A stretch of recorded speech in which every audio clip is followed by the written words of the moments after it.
Hi everybody, I'm Judit. Thank you, Stephen, for having me on your show. Today I'm going to show you how to do a ladder braid. So the first step to this technique is I'm going to be applying a little bit of pomade to my model's hair over here.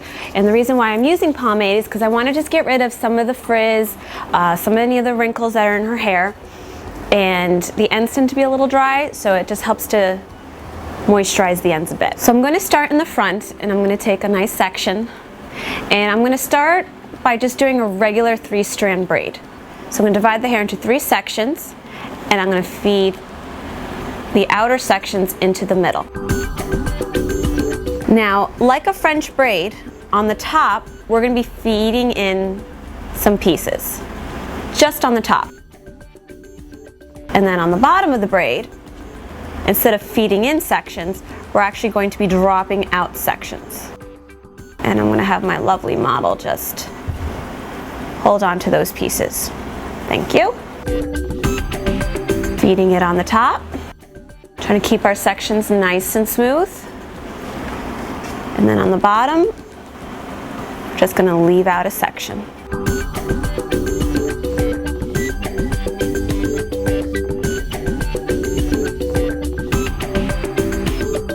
So I'm going to continue braiding towards the back of her head.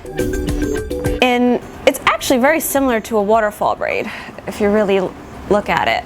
And then when I get to the back of her ear I'm just going to continue the braid all the way down like a regular 3-strand braid. I'm not going to be leaving out these pieces anymore.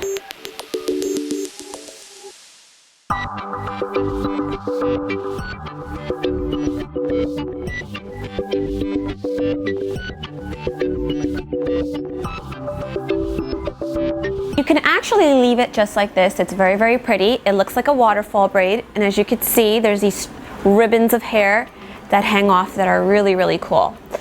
Or what you can do is create it into a ladder braid, which is what I'm about to do right now. So I'm going to pick up the ribbons that are hanging off the braid, and I'm going to flip them over for right now. And just like before, I'm going to start in the front. A nice section. And again, I'm going to start braiding it like a 3-strand braid. And this time, I'm going to feed from the top again, but I'm going to be feeding in those ribbon pieces. So it connects the top braid with the bottom braid.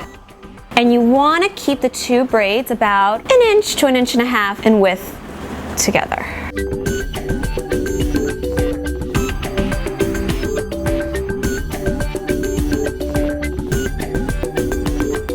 This is the last ribbon that I'm feeding into the ladder braid. Now, as you can see, it creates a ladder effect. And when you get to this point, you could just now braid it all the way down. Or if you wanted to, the first braid, we could have kept feeding out ribbons and then connecting it all the way down to the bottom. But for today's look, I figured I'd just do 2 long braids coming down the back. I'm just securing the ends now with an elastic. And I'm just going to let the braids fall towards the back.